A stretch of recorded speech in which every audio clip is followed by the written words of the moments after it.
अस्सलामु अलैकुम वरहमतुल्लाहि वबरकातुहू।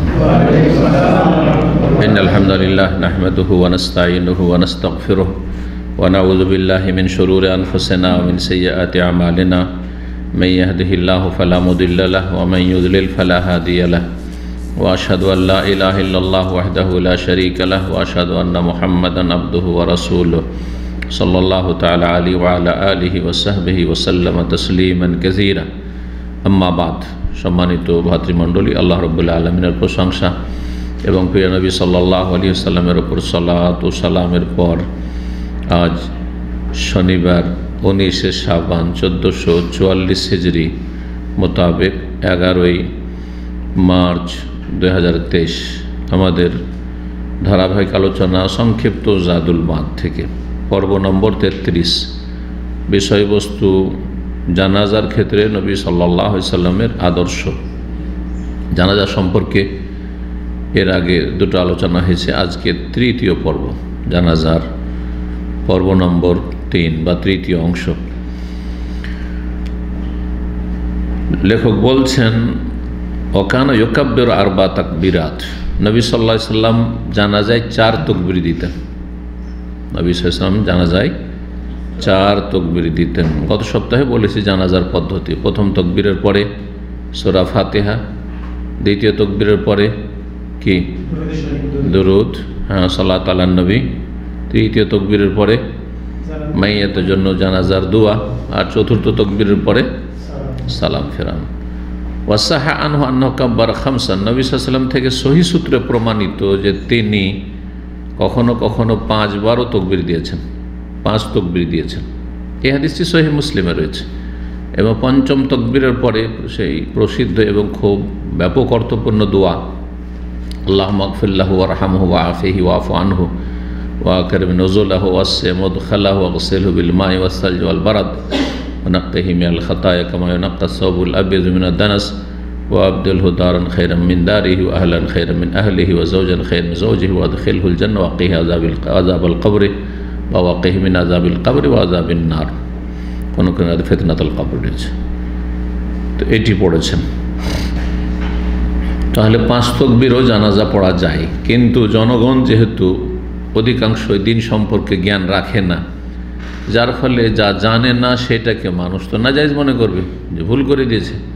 যার ফলে মানুষ যখন জানে না তাদের সামনে নতুন আমল করবেন না, আর করলে ইমাম সাহেব এমন হবেন যিনি মান্যবর, সবাই মানে, তার কথার একটা ওজন আছে তার মতের। তারপরে তিনি আগে জানিয়ে দেবেন যাতে সুবহানাল্লাহ সুবহানাল্লাহ না শুরু করে দেয়, যে ভুল করে দিলে ইমাম হইতো, যে আজকে 5 তাকবীরে জানাজা পড়ব, তাহলে ঠিক আছে। ওয়াকানা সাহাবাতু ইউকাব্বিরুন আরবান ওয়া খামসান ওয়া সিত্তান। সাহাবায়ে কেরামগণ নবী সাল্লাল্লাহু আলাইহি ওয়াসাল্লাম থেকে 4 আর 5 প্রমাণিত, এর বেশি নয়। কিন্তু সাহাবায়ে কেরামগণ 4 তাকবীরও দিয়েছেন, 5 তাকবীরও প্রমাণিত, তাদের থেকে 6 তাকবীরও প্রমাণিত, 6 তাকবীরও দিয়েছেন কোন কোন সাহাবায়ে কেরাম। কিছু উলামায়ে কেরামগণ দাবি করেছেন যে প্রথম যুগে এই ভিন্ন মত বা বিভিন্ন মতটি ছিল, 4, 5, 6 সব রকম আমল ছিল। তারপরে এজমা, একমত হয়ে গেছে সবাই যে না, 4 তাকবীরে জানাজা। কিন্তু এজমার দাবি মাত্র, এর কোনো অস্তিত্ব আসলে নেই যে কোনখানে একমত হয়েছে, আর যেখানে প্রমাণ নবী সাল্লাল্লাহু আলাইহি ওয়াসাল্লাম থেকে আছে।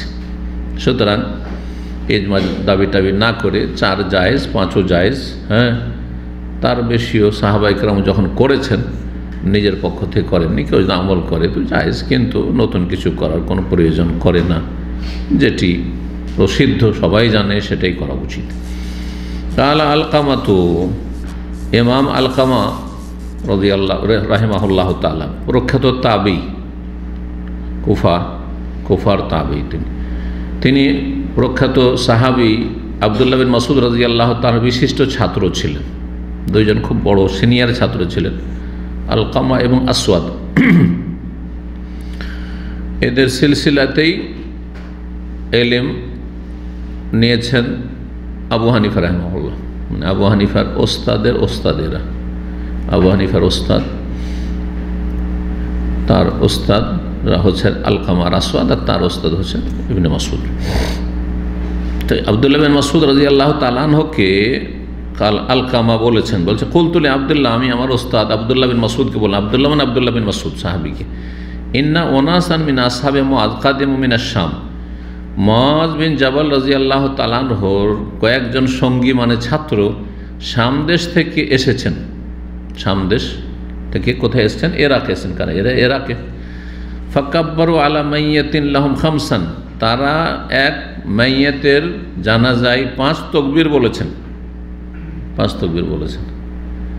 ওস্তাদকে বলছেন যে তার জানা নেই যে 5 তাকবীর আছে কিনা, তাবিরও জানা নেই যে 5 তাকবীর আছে কিনা, কারণ তখন তো সহিহ মুসলিমের সংকলন হয়নি যে হাদিসের কিতাবে আছে, ছড়িয়ে ছিটে আছে হাদিস, হয়তো ওনাকে পৌঁছেইনি। এই জন্য ইমামদের ইখতিলাফগুলি হয়েছে, ভিন্ন মতগুলি হয়েছে। বড় বড় ইমাম সুযোগ, কিন্তু তখন তো আর এরকম কিতাব আর এরকম ফ্যাসিলিটি সুযোগ সুবিধা ছিল না, যার ফলে তাদের কাছে অনেক হাদিসই পৌঁছেনি, ইজতিহাদ করে ফতোয়া দিয়েছেন, দেখা গেছে সহিহ হাদিসের খেলাফ হয়ে গেছে। কখন আবু হানিফার মত সহিহ হাদিসের খেলাফ হয়েছে, কখনো শাফির মত, কখনো আরও কারোর মত হইতে পারে। তার মতামত জানার জন্য জিজ্ঞেস করলেন, কার? আব্দুল্লাহ বিন মাসউদের মতামত জানার জন্য আলকামা জিজ্ঞেস করছেন যে কিছু লোকেরা সামদেশ থেকে এসছেন, মুআয বিন জাবালের ছাত্র, তো ছাত্র ওস্তাদ থেকে শিখেছেন, তার মানে সাহাবী থেকে শিখেছেন, আর তারা এসে 5 তাকবীর দিচ্ছেন জানাজায়। ফাকালা, তখন ইবনে মাসউদ যেহেতু এই সম্পর্কে জানা আছে, তিনি বললেন, লাইসা আলাল মাইয়্যিতি ফিত তাকবীরে ওয়াক্তুন, মাইয়্যিতের জানাজায় তাকবীরের কোনো সময়সীমা নেই যে ব্যাস 4 সীমিত। কাব্বের মা কাব্বার আল ইমাম, ইমাম যতক্ষণ তাকবীর বলছে তুমিও তাকবীর দিতে থাকো, 5 দিক 6 দিক দিতে থাকো। ফাইজান সারাফ আল ইমাম ফানসারিফ, যখন ইমাম সালাম ফিরবে তখন সালাম ফিরো। কে বললেন? আব্দুল্লাহ বিন মাসউদ রাদিয়াল্লাহু তাআলা। মুআয বিন জাবাল রাদিয়াল্লাহু তাআলা আনহু সাহাবী, তারা সমর্থন করলেন যে তার ছাত্ররা যেটা করছে ঠিক করছে, 5 তাকবীর দিয়েছে, ঠিক করছে। কিলা লিল ইমাম আহমদ, ইমাম আহমদকে জিজ্ঞাসা করা হয়, তারিফান আহাদি মিনাস সাহাবাতে আন্নাহুম কানু ইউসাল্লিমুনা তাসলিমাতান আল জানাজা। এখন মাসলা আসলো আরেকটি, এতক্ষণ ছিল তাকবীরের মাসলা। দ্বিতীয় মাসলা হচ্ছে জানাজায় 1 সালাম না 2 সালাম? সৌদি আরবে কয় সালাম দেখছেন? 1 সালাম। কিন্তু ভারত বাংলাদেশে আহলে হাদিস হোক আর হানাফি হোক সবাই কি করে? 2 সালাম। অধিকাংশ মুসলিমরা সারা বিশ্বে 2 সালামের উপর আমল করে। দুটোই প্রমাণিত, তবে বেশি শক্তিশালী সহি সূত্রে প্রমাণিত 1 সালাম। সংক্ষেপে এতটুকু জানে। এটি হচ্ছে ইমাম আহমদ রাহিমাহুল্লাহর মত। আর অনেক 10 জন সাহাবায়ে কেরাম বর্ণনা করেছেন এটি, যে জানাজাতে কয় সালাম? 1 সালাম। জি, তবে শেখ আলবানী হাদিস কিছু নিয়ে এসছেন, আছে কিছু হাদিস যেগুলোতে 2 সালামও কখনো কখনো ফিরেছেন, জায়েজ সেটাও। কিন্তু ইমাম আহমদকে যখন জিজ্ঞাসা করা হয়, তারিফান আহাদি মিনাস সাহাবাতি, কোনো একজন সাহাবী সম্পর্কে জানেন, আন্নাহুম কানু ইউসাল্লিমুনা তাসলিমাতান আল জানাজা, যে জানাজায় তারা 2 সালাম বলতেন, অমুক সাহাবী জানাজায় 2 দিকে সালাম ফিরতেন, এমন জানা আছে আপনার? কাল আল্লাহ, জানি না। মানে সাহাবায়ে কেরাম সম্পর্কে তিনি তাহলে বলতে চাইছেন যে সব সাহাবী কি করতেন? একদিকে সালাম ফিরতেন, ডান দিকে। ওয়ালাকিন আন সিত্তাতি মিনাস সাহাবা, তিনি বলছেন 6 জন সাহাবী থেকে, কিন্তু অন্যান্যরা আরও বেশ কিছু সাহাবায়ে কেরামের নাম উল্লেখ করে বলেছেন 10 জন সাহাবী থেকে বর্ণিত রয়েছে। আন্নাহুম কানু ইউসাল্লিমুন তাসলিমাতান ওয়াহিদা খাফিফা ইয়ামিনিহি, তারা এই সাহাবায়ে কেরামগণ তারা 1 সালাম ফির তাসলিমা ওয়াহিদা, খাফিফা হালকা, মানে জোরে নয়, যেমন 5 ওয়াক্ত সালাতে জোর দিয়ে সালাম ফিরছেন না, না, আস্তে করে আসসালামু আলাইকুম রাহমাতুল্লাহ। ইয়ামিনে কোন দিকে? ডান দিকে। ডান দিকে একটা সালাম ফিরতেন হালকা আওয়াজে। ফাযাকারা ইবনে ওমর, তারপরে এই 6 জন সাহাবীর মধ্যে উল্লেখ করেছেন নাম আব্দুল্লাহ বিন ওমরের, আব্দুল্লাহ বিন আব্বাসের, আবু হুরায়রার, আরও অনেক সাহাবায়ে কেরাম রয়েছে, যেমনটা বললাম 10 জন সাহাবী। আর তৃতীয় মাসলা হচ্ছে, জানা যায় যে রাফুল ইয়াদাইন, 2 হাত উঠাবেন কিনা তাকবীরের সাথে। তাকবীরের তাহরিমা প্রথম তাকবীরে সবাই মানছে, হানাফি, শাফেঈ, মালিকি, হাম্বলি সবাই আল্লাহু আকবার প্রথমখানে, কিন্তু দ্বিতীয়, তৃতীয়, চতুর্থ তাকবীরে অনেকে হাত ওঠান, আবার অনেকে হাত ওঠান না। এই ক্ষেত্রে শুনে বলছো আম্মা রাফুল ইয়াদাইন, রফায়দাইন করা মানে 2 হাত উত্তোলন করা সম্পর্কে ইমাম শাফি রাহিমাহুল্লাহ বলছেন, তারফাউলিল আসারে ওয়াল কিয়াসে আলা সুন্নাহ ফিস সালাহ, যে তুমি রফায়দান করবে, হাত উত্তোলন করবে, 2 হাত উঠাবে প্রত্যেক তাকবীরের সাথে। কি জন্য? লিল আসারে, কারণ এই মর্মে হাদিস রয়েছে, আসার বিশেষ করে সাহাবীর হাদিসকে বলা হয়, কখনো কখনো নবী সাল্লাল্লাহু আলাইহি ওয়াসাল্লাম থেকে বর্ণিত হাদিসকে বলা হয়, কিন্তু যেটা প্রসিদ্ধ যে হাদিস মানে নবী সাল্লাল্লাহু আলাইহি ওয়াসাল্লামের কথা, কাজ আর অনুমোদন, আর আসার মানে হচ্ছে সাহাবায়ে কেরামদের কথা বা কাজ। তো তার ফাউলিল আসার, তুমি হাত উঠাবে প্রত্যেক তাকবীরে, কিসের জন্য?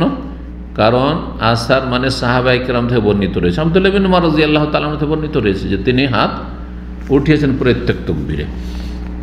আর আরেকটি দলিল হচ্ছে যুক্তি, সেটা হচ্ছে আল কিয়াস আলা সুন্নাত ফিস সালাহ, অন্য অন্য সালাতের তরিকার উপর কিয়াস করবেন। যেমন আপনার ফরজ, সুন্নাত, নফল নামাজের রফায়দান করছেন রুকুতে যাওয়ার সময়, রুকু থেকে ওঠার সময়, বুঝছেন না, কয়েকবার করছেন, আর তারপরে প্রথম তাশাহুদ থেকে ওঠার সময় 4 জায়গায় করছেন, ঠিক তেমনি জানাজাত যতবার তাকবীর বলবেন ততবার কি করবেন? রাফুল ইয়াদাইন করবেন, হাত উত্তোলন করবেন। আসার বলে কি বোঝাতে চেয়েছেন? বলছেন ওয়াইরিদু বিল আসার, আসার বলে হাদিস বলে উদ্দেশ্য মারুবি আন ইবনে ওমর ওয়া আনাস, আব্দুল্লাহ ইবনে ওমর থেকে বর্ণিত, আরেকজন সাহাবী নবী সাল্লাল্লাহু আলাইহি খাদেম আনাস বিন মালিক রাদিয়াল্লাহু তাআলা আনহু থেকে বর্ণিত, আন্নাহুমা কানা ইয়ারফান, তারা দুইজনেই হাত উঠাতেন প্রত্যেক তাকবীরে। এইরকম কুল্লামা কাব্বারাল জানা, যখন যখন যতবার তাকবীর পাঠ করত ততবার কি করতেন? রাফুল ইয়াদাইন করতেন, হাত উত্তোলন করতেন। হাদিস কোথায় রয়েছে? সুনানে বাইহাকির 4th খণ্ড 44 পৃষ্ঠায় রয়েছে। ইমাম তিরমিজি রাহিমাহুল্লাহ এই মর্মে তিরমিজিতে উল্লেখ করেছেন, ওয়াখতালাফ আহলুল ইলমে, উলামায়ে কেরামগণ দ্বিমত পোষণ করেছেন রফায়দানের ব্যাপারে, মানে হাত প্রত্যেক তাকবীরে উঠানোর ব্যাপারে, মানে দুটো মত রয়েছে। ফারা আকসারু আহলিল ইলমি মিন আসহাবিন নবী সাল্লাল্লাহু আলাইহি ওয়া গায়রিহিম আন ইয়ারফা আর-রাজুলু ইয়াদাইহি ফি কুল্লি তাকবীরাতিন, অধিকাংশ ওলামায়ে কেরাম, তাহলে মেজরিটি সংখ্যাগরিষ্ঠ ওলামারা মত পোষণ করেছেন কি, যে একজন জানাজার সালাত আদায়কারী প্রত্যেক তাকবীরে কি করবে? হাত উত্তোলন করবে, আল্লাহু আকবার, আল্লাহু আকবার, এরকম করে। এই মতটি হচ্ছে অধিকাংশ সাহাবীর, অধিকাংশ তাবেঈনদের, অধিকাংশ ইমামদের, 4 ইমামের মধ্যে। এই বলছেন যে ওয়াহুয়া কওল ইবনে মুবারক, এটি হচ্ছে ইমাম বুখারীর ওস্তাদ ইমাম আব্দুল্লাহ বিন মুবারক মুহাদ্দিসের, ইমাম শাফিঈর, ইমাম আহমদ, ইমাম ইসহাক।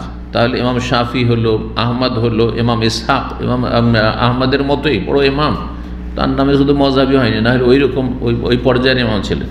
তারপর আব্দুল্লাহ বিন মুবারককে তো বলা হচ্ছে আমিরুল মুমিনিন ফিল হাদিস, ইমাম বুখারীর খুব বড় ওস্তাদ তিনি, জি, এবং তিনি খুব সচ্ছল ব্যক্তি ছিলেন। 1 বছর জেহাদে নিজে যেতেন লোকজনকে নিয়ে খরচ দিয়ে বর্ডারে, কাফেরদের বর্ডারে, আর 1 বছর হজ করাতেন, শত শত মানুষকে সাথে নিয়ে হজ করাতেন নিজের খরচে। জি, আগের আইম্মায়ে কেরামগণ যেমন ইলমের খেদমত করেছেন, তেমন জনকল্যাণমূলক খেদমত করেছেন, আল্লাহ তাদের ধন দৌলত দিয়েছিলেন। জি, যে সব আলেম ওলামাদের ধন দৌলত আছে তাদের সব রকম খেদমত করা উচিত।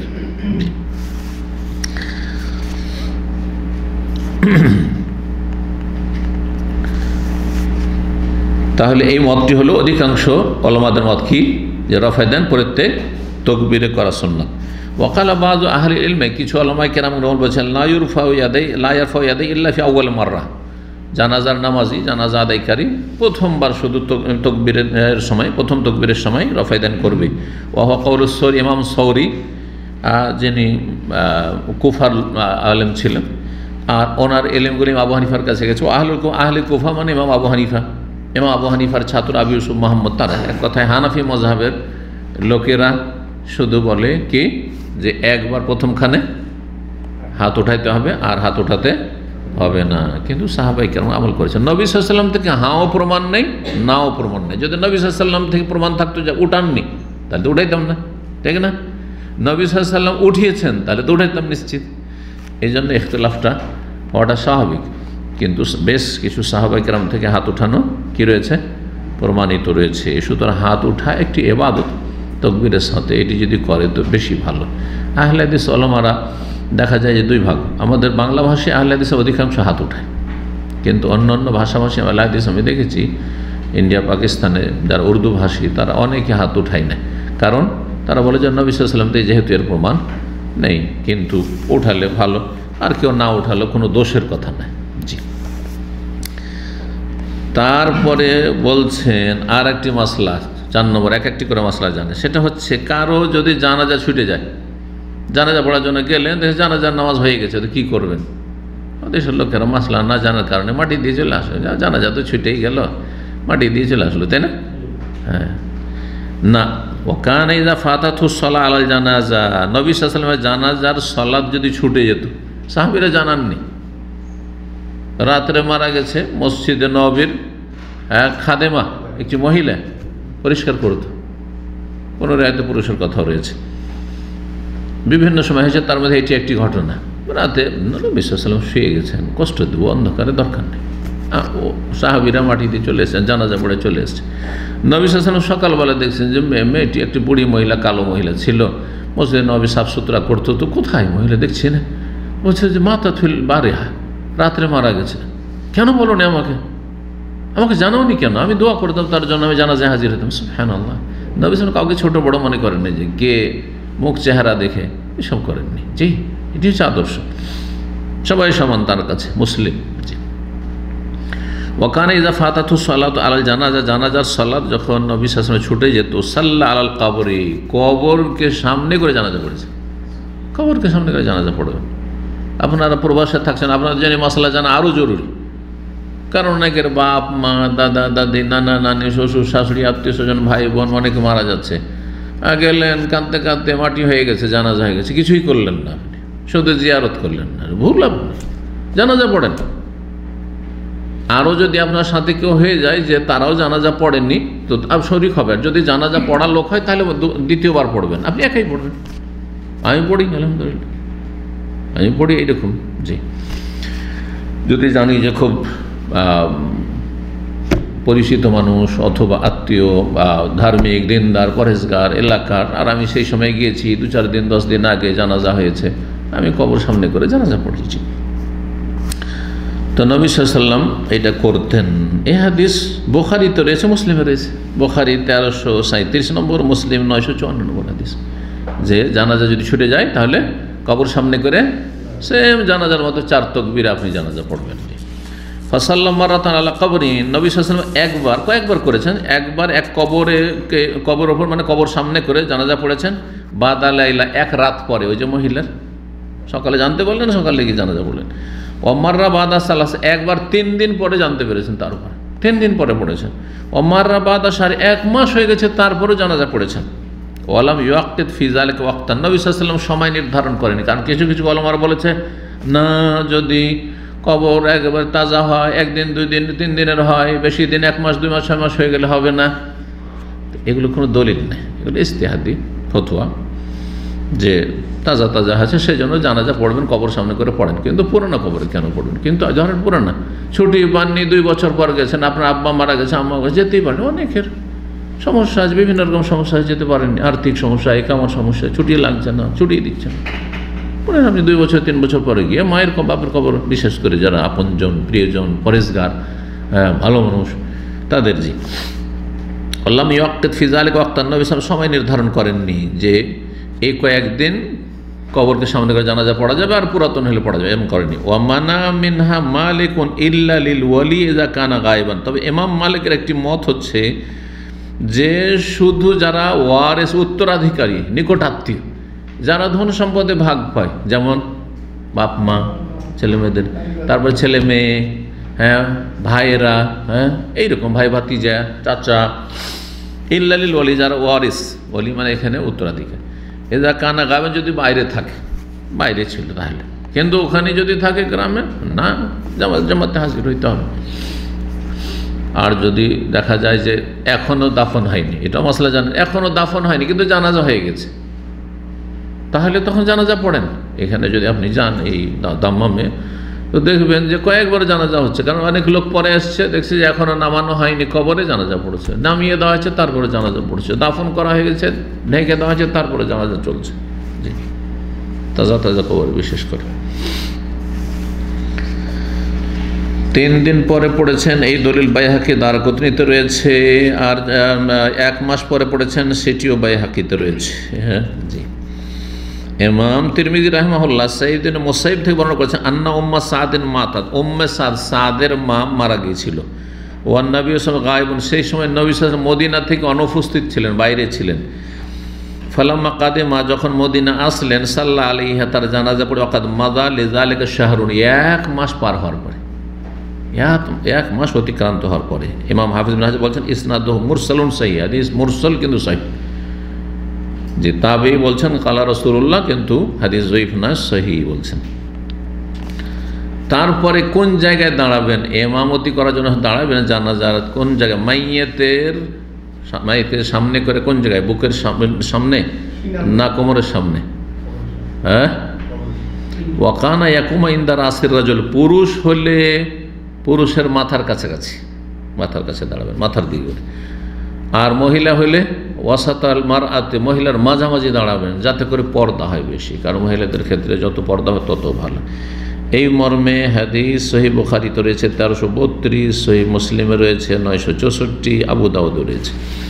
ওয়াকান ইউসাল্লি আলা তিফলি, ছোট ছোট বাচ্চাদের, শিশুদের জানাজা পড়বেন না? পড়বেন না, জানাজা পড়বেন। তাদের জন্য গুনার মাগফিরাত চাইবেন না যে আল্লাহ তাকে ক্ষমা করো, ও তো এমনি মাসুম, নিষ্পাপ, কোনো পাপই লেখা হয়নি। কিসের দোয়া করবেন? হ্যাঁ, তার জন্য দোয়া করবেন যে আল্লাহ তার সুপারিশ তুমি কবুল করো তার বাপ মায়ের ক্ষেত্রে।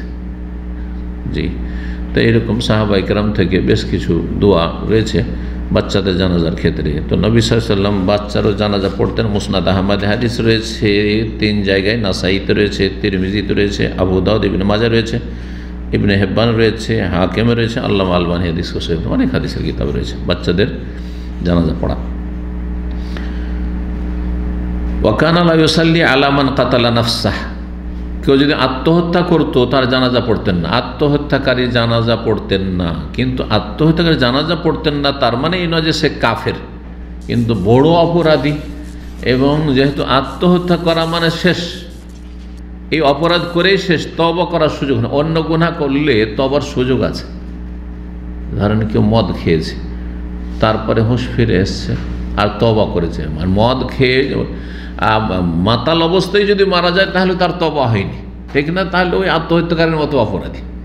কিন্তু ধরেন একজন মদ খেয়েছে, যে না করেছে, হ্যাঁ, আরও কোনো কিছু পাপ করেছে, যে কোনো কাবিরা গুনাহ করে, সুদ খেয়েছে, ঘুষ খেয়েছে, তারপরেও যে এত বড় কাবিরা গুনাহ হইলেও তার জানাজা পড়া যাবে। যদিও নেক লোক, ভালো লোকেরা বড় বড় কাবিরা গুনাহ যারা করে তাদের জানাজা পড়বে না। কিসের জন্য? এর আগে আলোচনা করেছি, শাস্তি স্বরূপ। এবং অন্যান্যরা যারা আছে তারা যাতে তাদের জন্য শিক্ষামূলক, যারা এইরকম অপরাধ যেন না করে।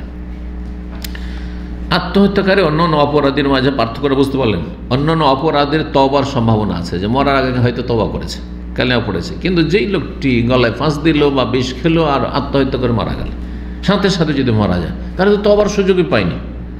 কখনো কখনো বিষ খাওয়ার ক্ষেত্রে হয়, বিষ খেয়ে নিয়েছে, ছটপট করছে, আর তাকে তওবা পড়াচ্ছে, হ্যাঁ, এই যে যন্ত্রণা কষ্ট হচ্ছে, তখন অনেকে তওবা করে। জানা যায় যদি খালেস অন্তর থেকে তওবা করে, হয়তো বাঁচলো না, কিন্তু তওবা করার সুযোগ পেল, তো আল্লাহ মাফ করবেন ইনশাআল্লাহ, আল্লাহ মাফ করতে পারেন। এই নয় যে মাফ হবে না, যে শিরক কুফরের মতো গুনাহ নয়, সেই গুনাহ হচ্ছে চুরি করা, ডাকাতি করা, ঘুষ খাওয়া, সুদ খাওয়া, বেঈমানি করা, আত্মসাৎ করা, এইরকম গুনাহ। জি, বরং বেঈমানি আত্মসাৎ তো বান্দার হক, যতক্ষণ ওরা মাফ না করে আল্লাহ মাফ করবেন না। কিন্তু এটা তো আত্মহত্যা করলে বান্দার হক নয়, নিজের হক নষ্ট করেছে, আল্লাহর হক নষ্ট করেছে আর নিজের হক নষ্ট করেছে। তোমার কাছে আমানত রাখা হয়েছে তোমার জীবনটা, তোমাকে কেউ অধিকার দিল তো এখন মেরে দেওয়ার, আল্লাহ মারবেন, হ্যাঁ, আল্লাহর বিনা ইচ্ছাই হয়নি, কিন্তু কথা হচ্ছে তুমি তাড়াহুড়া কেন করলে, তোমাকে তো ইখতিয়ার দেওয়া হয়নি। জি, নবী সাল্লাল্লাহু আলাইহি ওয়াসাল্লাম আত্মহত্যাকারী জানাজা পড়তেন না। ওয়ালা আলামান গাল্লা মিনাল গানিমাতের ধন সম্পদ থেকে কেউ যদি আত্মসাৎ করত, চুরি করত, তাহলে তার জানাজা পড়তেন না।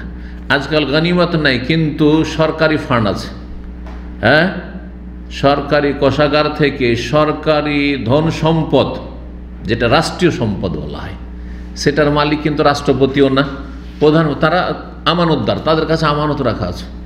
বোঝা গেছে? যে দফতর, সেই দফতরের কাছে যে বাজেট দেওয়া হয়েছে সেটা আমানত।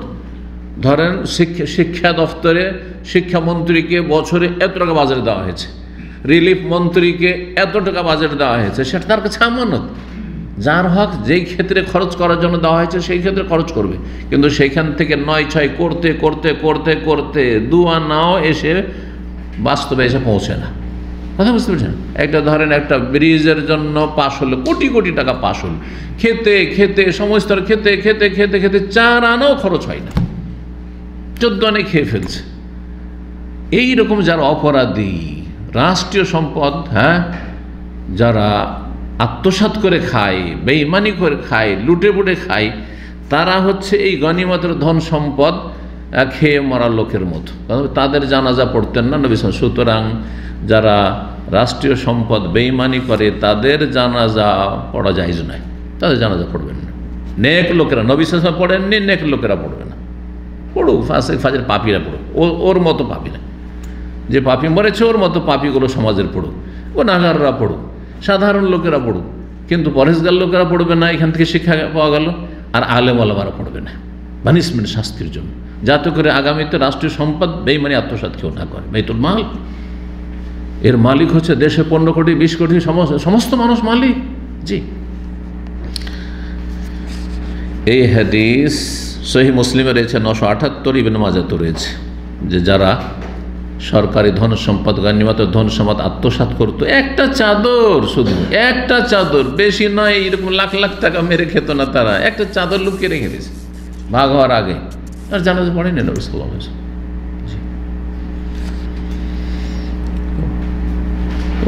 ওয়াক্তুলিফ আনহু ফিস সালাত আল মাকতুল হাদ্দান কাজ্জানি। এখন আরেকটি মাসলা হচ্ছে, যদি কোনো ব্যক্তিকে দণ্ডবিধানে মৃত্যুদণ্ড দেওয়া হয়, সরকারি দণ্ডবিধানে কি করা হয়েছে, এমন অপরাধ করেছে মৃত্যুদণ্ড, যেমন খুনি কেস আছে, হত্যা করা হয়েছে, যেমন সৌদি আরবে, ঠিক আছে না? এইরকমই জেনাকারী বিবাহিত, সেই জন্য তাকে রজম করা হয়েছে, ঠিক আছে? ডাকাত, সুতরাং তাকে হত্যা করা হয়েছে, সন্ত্রাসী, তাকে হত্যা করেছে সরকার। তো এইরকম যারা অপরাধী এমনি জুলুম করে যদি তাকে মৃত্যুদণ্ড দেয়, সেটা কিন্তু নয়। কিন্তু সেই ব্যক্তি আসলে জালেম অপরাধী, এমন অপরাধ করেছে যেটাতে কোরআন সুন্নাহর আলোকে, ইসলামের আলোকে তার শাস্তি হচ্ছে মৃত্যুদণ্ড। এই মৃত্যুদণ্ড প্রাপ্ত ব্যক্তি যে অপরাধী, কাবিরা গুনাহ করার কারণে এই মৃত্যুদণ্ড দেওয়া হয়েছে, তার কি জানাজা পড়া যাবে? এই মর্মে 2 রকমের বর্ণনা পাওয়া যায়। নবী সাল্লাল্লাহু আলাইহি ওয়াসাল্লাম পড়েছেন কখনো, আবার পড়েননি প্রমাণ রয়েছে। সুতরাং আলেম ওলামারা কেউ যদি পড়তে পারে, আবার যদি না পড়ে তো তাও হতে পারে, যাতে করে এই অপরাধগুলি না করে, কেউ কাউকে খুন না করে, কেউ যেন না করে, না হলে তোমারও জানাজা কিন্তু হবে না। জি, ফাসাহা আনহু, নবী সাল্লাল্লাহু আলাইহি ওয়াসাল্লাম থেকে বলছেন, ওয়াক্তুলিফা ফিস সালাত আল মাকতুল হাদ্দান, যাকে মৃত্যুদণ্ড দেওয়া হয়েছে তার জানাজা সম্পর্কে ইখতিলাফ বা 2 রকম রেওয়ায়ত রয়েছে। যেমন জেনাকারী, বিবাহিত ছিল, সংসার করা হয়েছে। ফাসাহা আনহু, নবী সাল্লাল্লাহু আলাইহি ওয়াসাল্লাম সহিহ সূত্রে প্রমাণিত যে একজন মহিলা জেনা করেছিল, জোহাইনা বংশের, জোহানিয়া ছিল। তো আন্নাহু সাল্লাল জোহানিয়া, জোহানি মহিলার ওপর জানাজার নামাজ পড়েছিলেন, আল্লাতি রাজামা, যাকে নবী সাল্লাল্লাহু আলাইহি ওয়াসাল্লাম রজম করার নির্দেশ দিয়েছিলেন, কারণ সে স্বীকার করেছিল।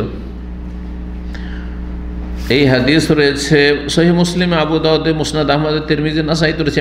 ইমরান বিন হুসাইন রাদিয়াল্লাহু তাআলা, যে মহিলাকে জেনার কারণে কি করা হয়েছিল, পাথর মেরে সংসার করা হয়েছিল, যেহেতু বিবাহিতা, তার জানাজা নবী সাল্লাল্লাহু আলাইহি ওয়াসাল্লাম পড়েছেন, রহমতের মাগফিরাতের দোয়া করেছেন, কারণ সেই মহিলা তওবা করে আল্লাহর কাছে ফিরে এসেছিল। কিন্তু যেহেতু তার অপরাধ শাসক পর্যন্ত পৌঁছে গেছে, রাসূলুল্লাহ সাল্লাল্লাহু আলাইহি ওয়াসাল্লাম পর্যন্ত, সুতরাং মৃত্যুদণ্ড তার আবশ্যক। জি, কিন্তু আরেকজন সাহাবী পুরুষ যে জেনা লিপ্ত হয়েছিলেন আর নিজে এসে স্বীকার করেছেন আল্লাহর ভয়, মাইজ বিন মালিক আসলামী। ওয়াক্তুলিফি মাইজ, এই মাইজ সম্পর্কে 2 রকমের রেওয়ায়েত রয়েছে। কেউ বর্ণনা করেছেন জানাজা পড়েছেন, কেউ বলছেন যে জানাজা পড়েননি।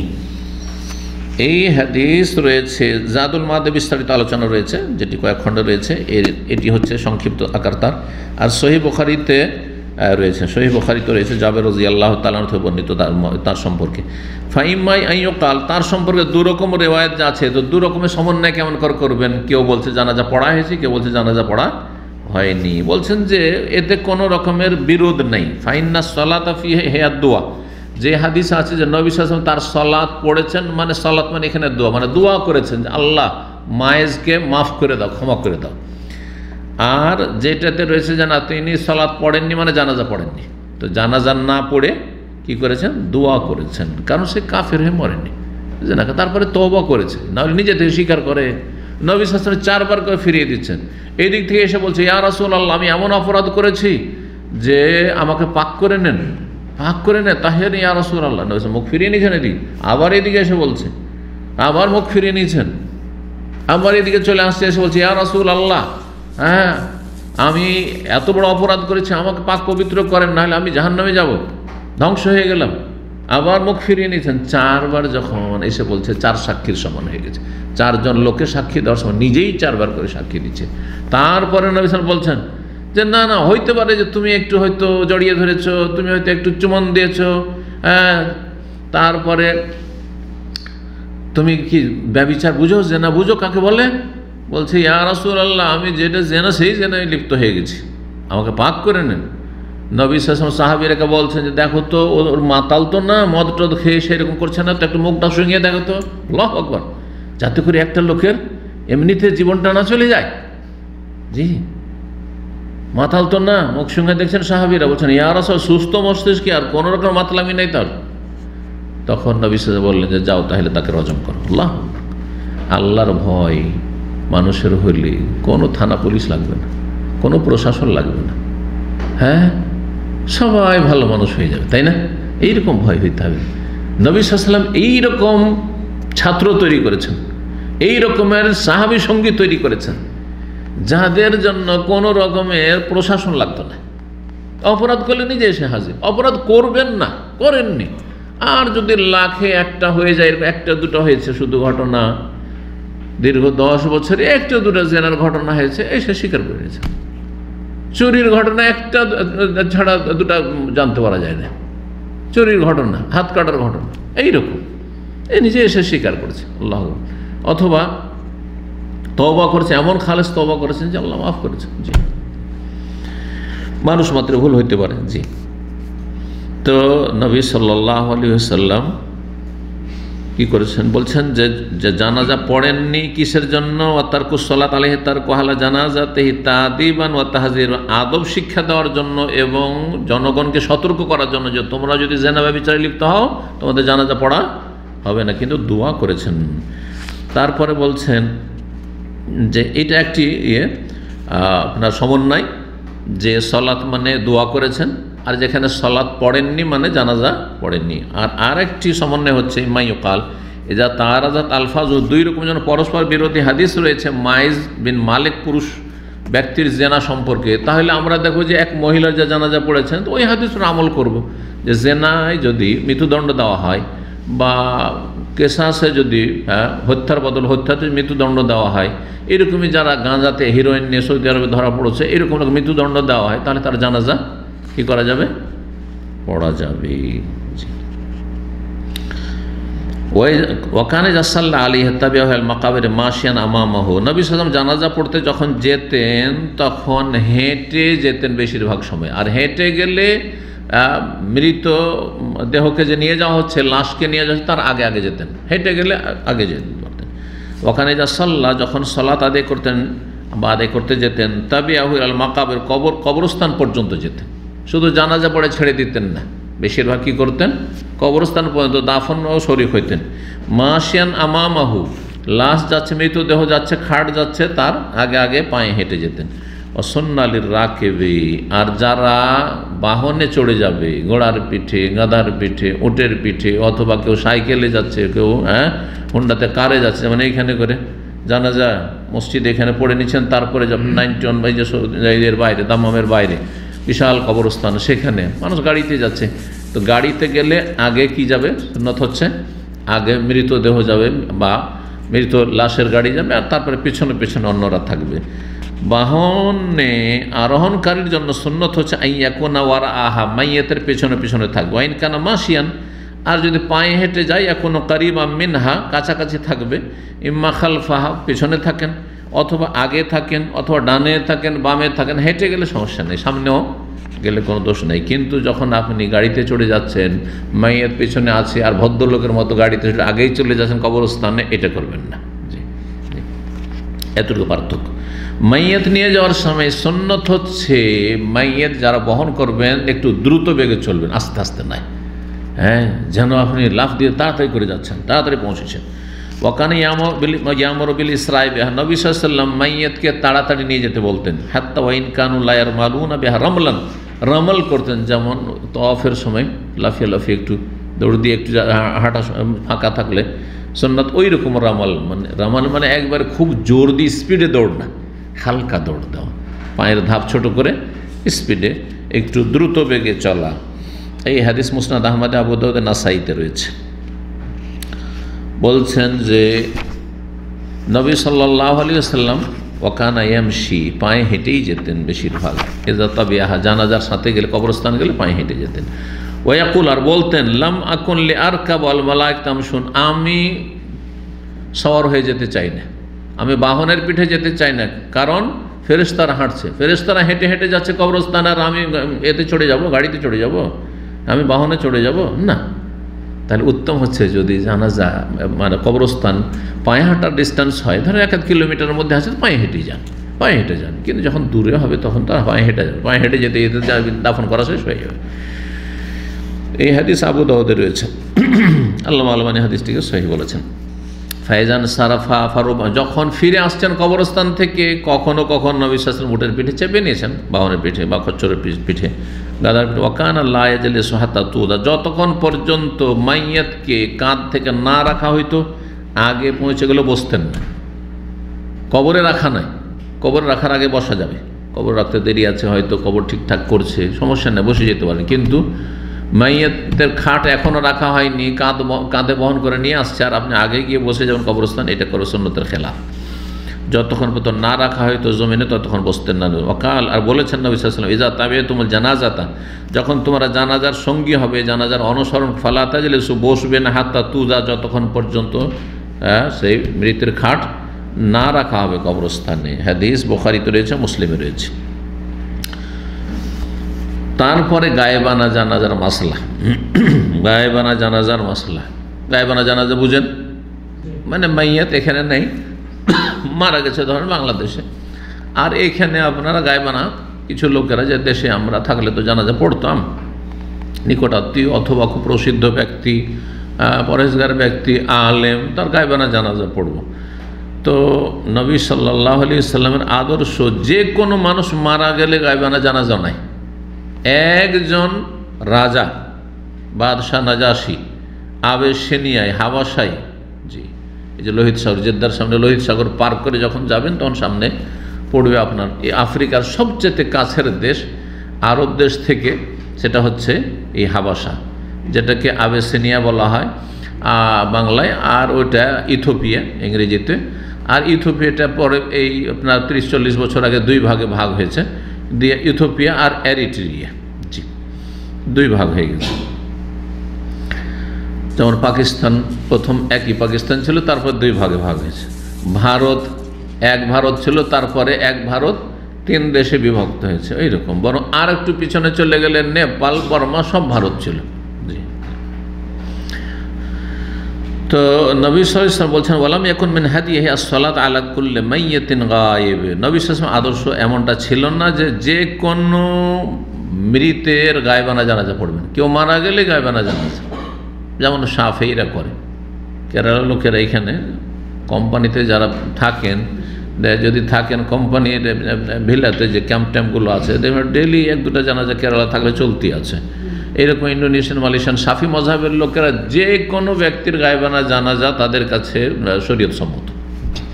এক্ষেত্রে তাহলে 3টি মত আছে বলে দিই। একটি মত হচ্ছে যে যে কোনো মুসলিম ব্যক্তির গায়েবানা জানাজা পড়া যাবে, যদি আপনি জানাজা উপস্থিত না হইতে পারেন, তাহলে দূরে আছেন বলে, এটা হচ্ছে শাফি মযহাব।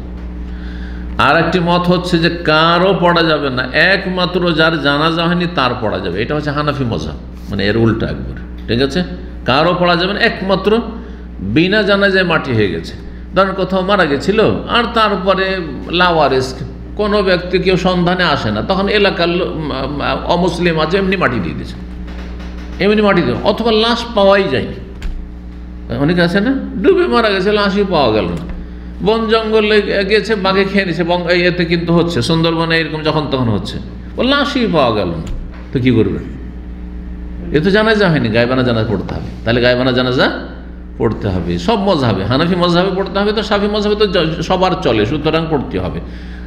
তৃতীয় মজহাব হচ্ছে মাঝামাঝি, গায়েবানা জানাজা সবার চলবে না শাফিদের মতো, আর একবারে এইরকম নয় সীমিত যে শুধু যার জানাজা হয়নি তার চলবে, এমন নয়। শুধু যার জানাজা হয়নি তার তো পড়তেই হবে, কারণ একজন মুসলিমের হক হচ্ছে যে জীবিত লোকেরা তার জানাজা পড়বে, সেটা উপস্থিত সামনে হোক, আর সামনে পড়ার কোনো লোক ছিল না, এমনি মাটি দেওয়া হয়েছে, সুতরাং গায়েবানা জানাজা পড়তে হবে, ফরজে কিফায়া আদায় হবে। তাহলে নবী সাল্লাল্লাহু আলাইহি ওয়াসাল্লাম বাদশাহ নাজাশীর এই জন্য গায়েবানা জানাজা পড়েছেন, কারণ তিনি একাই ইসলাম গ্রহণ করেছেন, রাজা।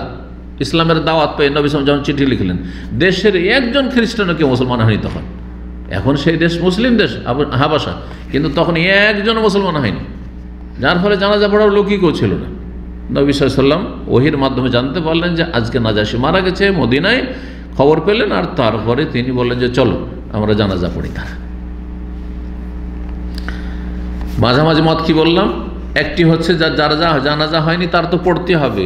এইরকমই এমন কোনো বড় ব্যক্তিত্ব, বড় ব্যক্তি, পরহেজগার ব্যক্তি, আলেম ব্যক্তি অথবা শাসক ব্যক্তি যার দ্বারা ইসলামের বড় খেদমত হয়েছে, ইসলামের খেদমত তার শাসন ক্ষমতা দিয়ে হইতে পারে, অনেক ভালো মানুষ, ভালো শাসক, ভালো রাষ্ট্রপতি, ভালো প্রধানমন্ত্রী, ভালো আপনার রাজা নেক, এবং তার সে ইসলামের কিছু করেছে, তাহলে সে রাজা বাদশাহ হইল আর রাষ্ট্রপতি প্রধানমন্ত্রী হলো, তার গায়েবানা জানাজা পড়া যাবে। যারা অন্য দেশে আছে, অন্য জায়গায় আছে, যারা পড়তে পারেনি সরাসরি গিয়ে।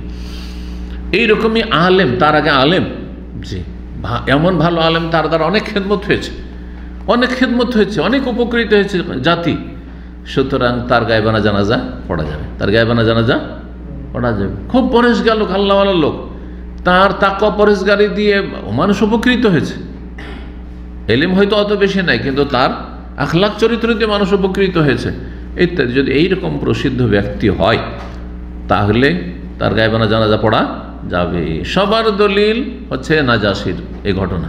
হানাফিরা বলছেন নবী সাল্লাল্লাহু আলাইহি ওয়াসাল্লাম শুধু নাজাশির পড়েছেন, যেহেতু তার জানাজা হয়নি সেজন্য যার জানাজা হয়নি তার পড়ব, তারাও এই দলিল। আর শাফিরা কি বলছেন যে নাজাশির যখন নবী সাল্লাল্লাহু আলাইহি ওয়াসাল্লাম গায়েবানা জানাজা পড়েছেন, সুতরাং যে কোনো লোকের পড়া যাবে, অসুবিধাটা কি? কিন্তু না, অসুবিধা নবী সাল্লাল্লাহু আলাইহি ওয়াসাল্লাম আর কেন পড়েননি? মেলা সাহাবায়ে কেরাম বাইরে মারা গেছেন, মদিনার বাইরে, নবী সাল্লাল্লাহু আলাইহি ওয়াসাল্লাম খবর পেয়েছেন, কেন গায়েবানা জানাজা পড়েননি? ঠিক না? তাহলে শাফি মজহাব ঠিক নয়, মাঝামাঝিটা ঠিক বলা যেতে পারে। মাঝামাঝিটা একবারে সীমিত না করে মাঝামাঝি।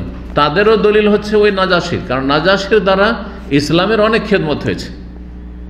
ইসলামের শুধু তার জানাজা হয়নি এমন বিষয় নয়, তার ইসলামের খেদমত হচ্ছে। মক্কার লোকেরা জুলুম আর বরদাস্ত করতে পারছে না কাফেরদের, তখন হিজরত করে আবেসিনিয়া যায়নি হাবাসায়, তখন পর্যন্ত এই নাজাশি মুসলমান হয়নি, কিন্তু সবাইকে আশ্রয় দিয়েছে। মক্কার কাফের দল গিয়েছে তাদেরকে ফিরিয়ে নিয়ে আসার জন্য, যে চল তোদেরকে মক্কা নিয়ে গিয়ে জবাই করব, কিন্তু ফিরিয়ে দেয়নি, যা বাঘ, ফিরিয়ে দেবো না, জি তাড়িয়ে দিয়েছে। তাহলে কত বড় একটা সাপোর্ট করেছে, কত বড় একটা সাপোর্ট করেছে সে। সুতরাং এই বিশাল ইসলামের খেদমতের জন্য তার জানাজা পড়া হয়েছে। ওই রকমই যদি ভালো ইসলামের খেদমত থাকে কোনো আলেমের, কোনো সরকারের, তাহলে তার জানাজা পড়া যাবে। এই মতটি ইমাম আহমদের, এই মতটি অনেক আহলে হাদিসদের, আহলে হাদিস সালাফি, তারা এই মতটি, আর আমরা এটার উপরে আমল করি। জি, তো নবী সাল্লাল্লাহু আলাইহি ওয়াসাল্লাম আদর্শ যে কোনো ব্যক্তির গায়েবানা জানাজা ছিল না। ওয়াসাহা আনহু, নবী সাল্লাল্লাহু আলাইহি ওয়াসাল্লাম থেকে সহিহ সূত্রে প্রমাণিত, আন্নাহু সাল্লাল্লাহু আলা নাজাশী, নাজাশীর জানাজা পড়েছেন, সালাতু আল মাইয়িতে, গায়েবানা জানাজা যেমন মৃত ব্যক্তির জানাজা সেম 4 তাকবীর দিয়ে। হাদিস সহিহ বুখারীতে রয়েছে, সহিহ মুসলিমে, সহিহ বুখারীতে 1318 এবং সহিহ মুসলিমে 951। জি, ওয়া তারকুহু সুন্নাতুন কামা আন্না ফিলাহু সুন্নাতুন, নবী সাল্লাল্লাহু আলাইহি ওয়াসাল্লামের ছেড়ে দেওয়া যেমন সুন্নাত তেমন করাটাও সুন্নাত। নবী সাল্লাল্লাহু আলাইহি ওয়াসাল্লাম নাজাশির পড়েছেন, আর অন্য কারো অনেক সাহাবী মারা গেছেন বাইরে, তাদের পড়েননি। তাহলে আমরা সাধারণ মানুষদের গায়েবানা জানাজা কি করব না, পড়ব না, ছাড়াটাও সুন্নাত। ফাইন কানাল গায়েব মাতা বেবালাদিন, বলছেন লেখকের মত সেটি, যে যেই ব্যক্তি উপস্থিত সে এমন দেশে মারা গেছে লাম ইউসাল্লা আলাইহি ফিহি, সেখানে জানাজা পড়া হয়নি। কেউ জাপান গেছে, চায়না গেছে, আর তারপরে সেখানে মারা গেছে, জানাজা পড়াই হয়, জানাজা পড়েনি তাকে, তার কোথায় যে গেছে অথবা দাফন করে দেওয়া হয়েছে, তাহলে জানাজা পড়তে হবে। সাল্লাহ আলাইহি জানাজা পড়বেন। ফাইন্না নাজাশি মাতা বেনাল কুফার, কারণ এই নাজাশি রাজা কাফেরদের মাঝে মারা গেছিল, কেউ মুসলিম ছিল না, জানাজা পড়ার সেখানে। তারপরে আর একটি মাসলা হচ্ছে যে জানাজা যখন আপনার পাশ দিয়ে অতিক্রম করছে, আপনি বাড়ির বাইরে দাঁড়িয়ে আছেন, রাস্তায় দাঁড়িয়ে আছেন, আর জানাজা যাচ্ছে, তখন আপনার করণীয় কি? দাঁড়িয়ে যাওয়া সুন্নাত, দাঁড়িয়ে যাবেন। একটা লাশ যাচ্ছে, এমনকি কাফেরও যদি লাশ হয় তবু মরণের একটা কি রয়েছে, হ্যাঁ, একটা তার একটা ভয়াবহতা রয়েছে। জি, মানুষের মরণের কথা আসলে মানুষ চমকে উঠে যে এইরকম আমাকে এক সময় এরকম হইতে হবে, এই খাটে আমাকেও উঠতে হবে। আল্লাহ, সুতরাং দাঁড়িয়ে যাওয়াটা হচ্ছে মুস্তাহাব সুন্নাহ। সাহ আনহু, নবী সাল্লাল্লাহু আলাইহি ওয়াসাল্লাম থেকে সহিহ সূত্রে প্রমাণিত, আন্নাহু আমারা বিল কিয়ামিল জানাজাতে, জানাজার জন্য দাঁড়িয়ে যেতে নির্দেশ দিয়েছেন। লাম্মা মাররাত বিহি, যখন জানাজার খাট সেখান দিয়ে অতিক্রম করছিল। হাদিস সহিহ মুসলিমে রয়েছে 962, আলী রাদিয়াল্লাহু তাআলা বর্ণিত। ওয়া সাহা আনহু, নবী সাল্লাল্লাহু আলাইহি ওয়াসাল্লাম থেকে এটাও আবার প্রমাণিত, আন্নাহু কাদা, বসেছেন, মানে দুই রকম প্রমাণিত। জানাজা যাচ্ছে, বসে আছেন, জানাজা যাচ্ছে, দাঁড়িয়ে যেতে বলেছেন নবী সাল্লাল্লাহু আলাইহি ওয়াসাল্লাম। তাহলে কি করবেন? কেউ বলেছেন না, প্রথম দিকে দাঁড়াইতেন, তারপর আর দাঁড়াইতেন না, কিয়াম মানসুখ। ওয়াকিলা, কেউ বলেছেন না, আল আমরানে জায়েজ, দুটোই জায়েজ, দাঁড়াইতে পারেন আর বসেও যেতে পারেন। ওয়াফিলুহু বায়ানুল লিল ইস্তিহবাব, তবে নবী সাল্লাল্লাহু আলাইহি ওয়াসাল্লাম যে দাঁড়িয়েছেন এটি মুস্তাহাব, মানে ভালো। আর যদি না দাঁড়ায় তো জায়েজ, কোনো নাজায়েজ কাজ করলো না, যে দাঁড়ালেন না কেন, নাজায়েজ, ভালো যে দাঁড়িয়ে যাওয়া। ওয়াহাজা আউলা, এটি হচ্ছে বেশি ভালো, যে কেউ যদি দাঁড়ায় তো মুস্তাহাব, ভালো, উত্তম, আর না দাঁড়ালে সেটা জায়েজ। ওয়াকানা মিন হাদিস আল্লাহ ইউদফানাল মাইয়িতু ইনদা তুলুইশ শামসি ওয়ালা ইনদা গুরুবিহা ওয়ালা হিনা কিয়ামিহা। নবী সাল্লাল্লাহু আলাইহি ওয়াসাল্লামের আরেকটি আদর্শ হচ্ছে জানাজা সম্পর্কে, যে জানাজা 3 সময়ে জানাজা পড়বেন না, দাফন করবেন না। 3টি সময়। কি সময়? একটি সময় হচ্ছে সূর্য উদয় হওয়ার সময়, ওঠার সময়, আরেকটা হচ্ছে সূর্য ডোবার সময়, আরেকটা হচ্ছে সূর্য যখন ঠিক মাথার উপরে, এখন একটু গড়ে যেতে দেন 15 মিনিট, জি, তারপরে জওয়ালের পরে। হাদিস এই মর্মে সহিহ মুসলিমে রয়েছে 831 নম্বর, আবু দাউদে রয়েছে, তিরমিজিতে রয়েছে, উকবা বিন আমির রাদিয়াল্লাহু তাআলা আনহু থেকে প্রসিদ্ধ হাদিস রয়েছে। কিন্তু এই মতটি শাফি মযহাব গ্রহণ করেন। হতে পারে ইমাম শাফির কাছে এই হাদিস পৌঁছেনি। শাফি মযহাবে 24 ঘন্টা যে কোনো সময় জানাজা পড়া যাবে আর দাফন করা যাবে। সূর্য ওঠার সময় চলবে, সূর্য ডুবার সময় চলবে, সূর্য মাথার উপর থাকলে চলবে। বাকি 3 মযহাবে, হানাফি, মালিকি আর হাম্বলি এবং আহলে হাদিসদের কাছে আর অধিকাংশ আইম্মায়ে কেরামের কাছে এই 3 সময়ে জানাজা পড়া ঠিক নয়। ওয়াকানা মিন হাদিয়ে আল্লাহাদু, কবর কয় রকম? 2 রকম। একটার নাম হচ্ছে লাহাদ, বগলি কবর, যেটা লাহাদ মানে বাঁকা হয়ে থাকে, আর একটি হচ্ছে সন্দুক কবর, যেটাকে শাক বলা হয়েছে হাদিসে। তো নবী সাল্লাল্লাহু আলাইহি ওয়াসাল্লামের আদর্শ হচ্ছে যে লাহাদটাই উত্তম আর শাক জায়েজ। ওয়াকানা মিন হাদিয়ে, নবী সাল্লাল্লাহু আদর্শ হচ্ছে আল্লাহাদ মানে বগলি কবর দেওয়া। আরব দেশের মাটি শক্ত, বিশেষ মদিনার মাটি, মক্কার মাটি, পাথরের মাটি, শক্ত মাটির জন্য লাহাদ বগলি কবর ঠিক আছে, কারণ ভুসড়ে পড়বে না মাটি। কিন্তু আমাদের দেশে যে এলাকায় এঁটেল মাটি নেই, এঁটেল মাটির এলাকা হলে ঠিক আছে, কিন্তু ধরেন বেলে মাটি, বালি, এইখানে দোআঁশ মাটি, এই আপনার দাম্মাম এলাকার বালি আর বালি, তো এইখানে করে যদি করে কি বলছে, ভেঙে পড়বে, ভুসড়ে পড়বে তাড়াতাড়ি করে। জি, তো নবী সাল্লাল্লাহু আলাইহি ওয়াসাল্লামের আদর্শ হচ্ছে লাহাদ করা, বগলি কবর, ও তামিকুল কবর, আর কবরকে একটু গভীর করা। কবর অল্প খুঁড়ে রাখেন, বেশি করে, বেশি গর্ত করেন আর বেশি লম্বা চড়া করেন, পায়ের দিকে একটু জায়গা খালি থাকে, পা ঠেকে যাচ্ছে, মাথায় দিকে ঠেকে যাচ্ছে, এমনটা যেন না হয়। ও তৌসিউ, আর প্রশস্ত করা, মিন ইনদের আসল মাইয়েতের মাথার দিক থেকেও, আর রিজলিহা পায়ের দিক থেকেও। ওয়ায়ুযকার আনহু, নবী সাল্লাল্লাহু আলাইহি ওয়াসাল্লাম থেকে প্রমাণিত, আন্নাহু কানা ইযা ওয়াদিআল মাইয়িত ফিল কবরে, কবরে যখন মৃত ব্যক্তিকে রাখা হইতো তখন দোয়া পাঠ করা শিখেছেন রাসূলুল্লাহ সাল্লাল্লাহু আলাইহি ওয়াসাল্লাম। কি বলতেন নবী সাল্লাল্লাহু আলাইহি ওয়াসাল্লাম? বিসমিল্লাহি ওয়া বিল্লাহি ওয়া আলা মিল্লাতে রাসূলিল্লাহি, বিসমিল্লাহি ওয়া আলা মিল্লাতে রাসূলিল্লাহ কোন রিওয়ায়াত রয়েছে, আবার বিসমিল্লাহি ওয়া বিল্লাহি ওয়া আলা মিল্লাতে রাসূলিল্লাহ রয়েছে, আর একটি রিওয়ায়াত আছে বিসমিল্লাহি ওয়া ফি সাবিলিল্লাহি ওয়া আলা মিল্লাতে রাসূলিল্লাহ রয়েছে। 3 রকম পড়া যেতে পারে। হাদিস এই মুসনাদ আহমদে রয়েছে 4 জায়গায়, আবু দাউদে রয়েছে, তিরমিজি, ইবনে মাজাহ রয়েছে, ইবনে ইব্বান, হাকিম রয়েছে। হাদিসটিকে ইমাম তিরমিজি হাসান বলেছেন, হাদিস হাসান বা সহিহ। নবী সাল্লাল্লাহু আলাইহি সাল্লাম যখন তারপরে বলছেন যে মাইয়াতকে যখন রাখা হলো তারপরে মাটি দেওয়া হয়, মাটি দেওয়ার ক্ষেত্রে নবী সাল্লাল্লাহু আলাইহি সাল্লাম থেকে বর্ণিত হয়েছে আন্নাহু কানা ইয়াহসু আলাল মাইয়াতি ইযা দুফিন মিন কিবালি রাসি সালাসান, মাথার দিক থেকে 3 বার কি করতেন, মাটি দিতেন। তাহলে একজন মানুষ কি করবে, দুই হাত এইভাবে ধরে 3 বার করে কি করবে, মাটি দেবে, 3 বার করে মাটি দেবে। এটি হচ্ছে সুন্নাত, এটি হচ্ছে কি সুন্নাত কাজ। ইবনে মাজার হাদিস 1565 নম্বর হাদিসটিকে ইমাম বুসাইরি হাদিস বলেছেন সনদ সহিহ। যখন মাইয়াত দাফন করা হয়ে যেত তখন নবী সাল্লাল্লাহু আলাইহি সাল্লাম মাইয়াতের কবর কাছে দাঁড়াতেন সাহাবায়ে কেরামদেরকে নিয়ে, সম্মিলিত মোনাজাত করতেন না। সম্মিলিত মোনাজাত সুন্নাতের খেলাফ, বেদাত। কিন্তু একা একা দোয়া করা সুন্নাত, একা একা মৃত ব্যক্তির জন্য দোয়া করা, নিজের জন্য নয়। কার জন্য? মাইয়াতের জন্য। আল্লাহ যেন মুনকার নাকিরের সওয়ালে জবাব দিতে পারে, আল্লাহ তার কবর আযাব থেকে তাকে রক্ষা করো, তাকে জাহান্নামের আযাব থেকে রক্ষা করো, তাকে জান্নাতুল ফিরদৌস দান করো ইত্যাদি, এই দোয়া করবেন।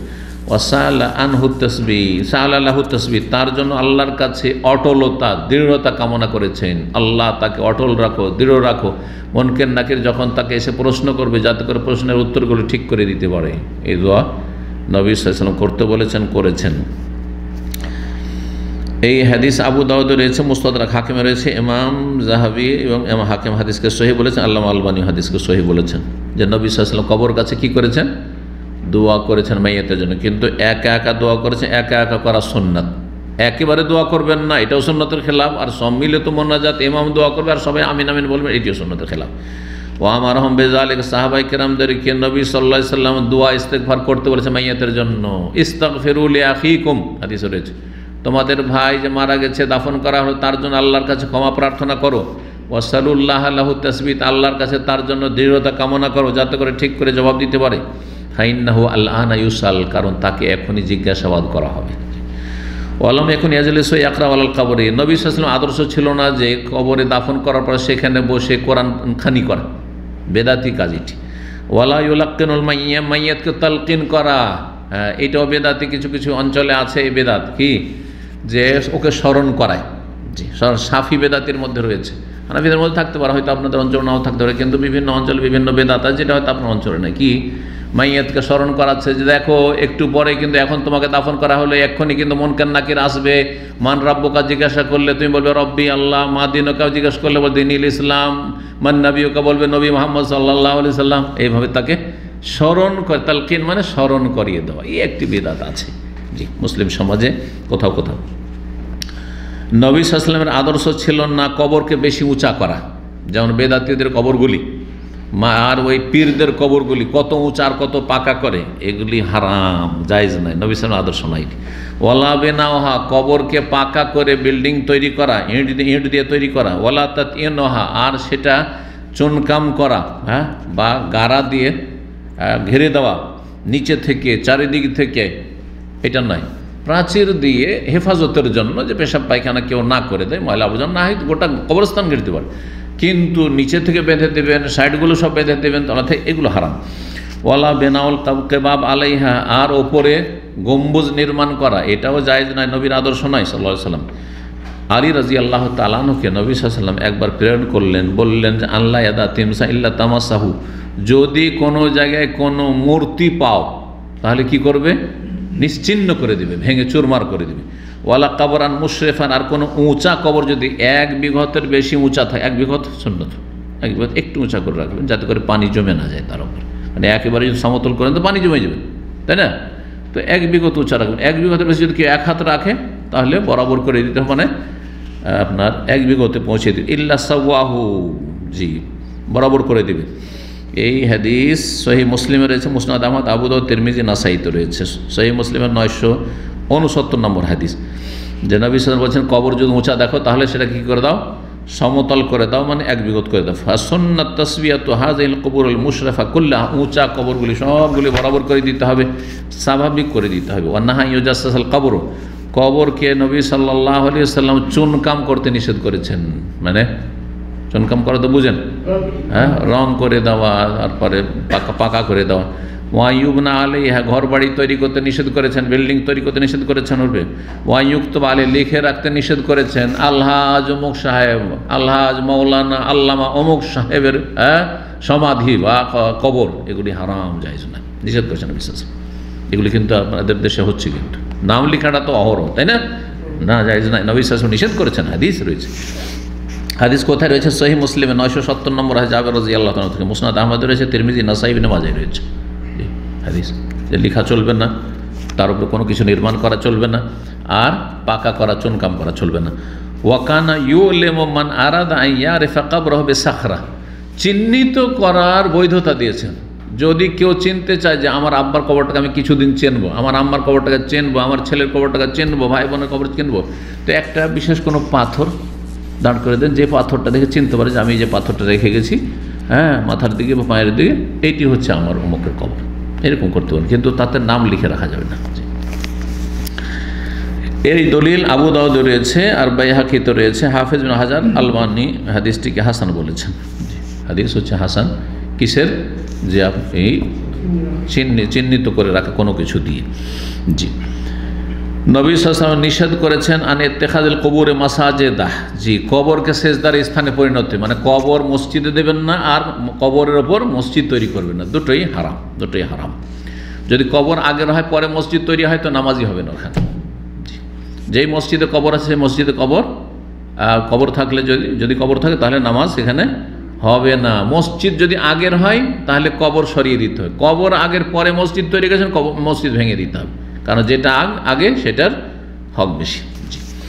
ওয়াইকাদুস সরোজ আলাইহা, আর তার ওপর আগরবাতি, মোমবাতি বা লাইটিং করা নিষেধ করেছেন, প্রদীপ জ্বালানো, জি, যেটা শাবান মাসের এই শবে বরাতে বেদাতিরা করে থাকে, নিষেধ করেছেন নবী সাল্লাল্লাহু আলাইহি ওয়াসাল্লাম। ওয়া লানা ফাইলাহু, এগুলি যারা করে তাদের উপরে লানত করেছেন। ওয়া নাহা আনিস সালাতি ইলাইহা, কবর সামনে করে সালাত আর নামাজ পড়তে নিষেধ করেছে। ওয়া নাহা ইউত্তাখাযা কবরহু ঈদান, নবী সাল্লাল্লাহু আলাইহি ওয়াসাল্লাম কবরকে মেলার স্থানে পরিণত করতে নিষেধ করেছেন। হ্যাঁ, লা তাত্তাখিযু কবরি ঈদান, আমার কবরকে মেলায় পরিণত করিও না। আর ওরস মানে মেলা, কিন্তু এই জন্য ওরসের মেলা বলছেন না বাংলাদেশে, ওরসের মেলা। সেই জন্য পীরদের কবরে ওরস লাগানো হারাম, নবী সাল্লাল্লাহু আলাইহি ওয়াসাল্লাম নিষেধ করেছেন এবং আল্লাহর কাছে পানা চেয়েছেন। জি, আল্লাহর কাছে আশ্রয় কামনা করেছেন এবং নিষেধ করে সাহাবায়ে কেরামদেরকে, যে আমার মেলা কাকে বলা হয়? যেখানে মানুষ ভিড়ভাড় করে সমাগম করে, ভিড়ভাড় করে সমাগম করা নিষেধ করেছেন। যাবেন, জিয়ারত করে চলে আসেন, কিন্তু তার জন্য সময়সীমা নির্ধারণ করা, সবাই শত শত সংখ্যায়, হাজার হাজার সংখ্যায় লোকজন আসছে আর ভিড়ভাড় করছে মেলার মতো, এটি নিষেধ করেছেন নবী সাল্লাল্লাহু আলাইহি ওয়াসাল্লাম। ওয়াকানা মিন হাদিয়্যি, নবী সাল্লাল্লাহু আলাইহি ওয়াসাল্লাম আদর্শ হচ্ছে আল্লাহ তুহানাল কবুর, কবরের অবমাননা করবেন না, কবরের উপর হাঁটাহাঁটি, হ্যাঁ, কবরের বসে থাকা, কবরের সাথে বেয়াদবি করবেন না। যেমন জীবিত লোকের সম্মান আছে তেমন মৃত ব্যক্তির সম্মান আছে মুসলিমের। অতুতা, কবরের ওপর, হ্যাঁ, কবরকে কি করা? দোলে দেওয়া, মানে কবরের উপর হাঁটাহাঁটি করা, পা দেওয়া, এগুলো নিষেধ করেছেন। কবর এরকম ছাগল গরু ছেড়ে দেওয়া, এটাও ঠিক নয়। ওয়াইজলিস আলাইহা, তারপরে বসা নিষেধ করেছেন, হেলান দিতে নিষেধ করেছেন। ওয়াইত্তাকা আলাইহা, হাদিস রয়েছে সহিহ মুসলিম, আবু দাউদে রয়েছে, অন্য হাদিসের কিতাবে নাসাই, ইবনে মাজাহতেও রয়েছে। শেষ হতে যাচ্ছে, শেষ করে দিই।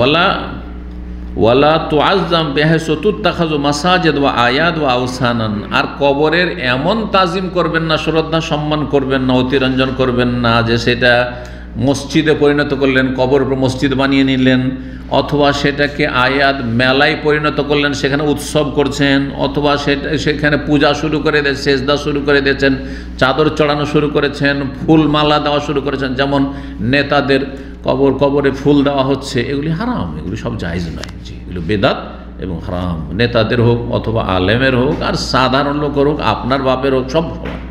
কবর সাধারণ কবর থাকবে। দেখছেন সৌদি আরবে রাজা বাদশার কবরে যে অবস্থা, একটা গরিবের কবরে একই অবস্থা। এইখানে রয়েছে ইসলাম, আল্লাহ বুঝার তৌফিক দান করুন।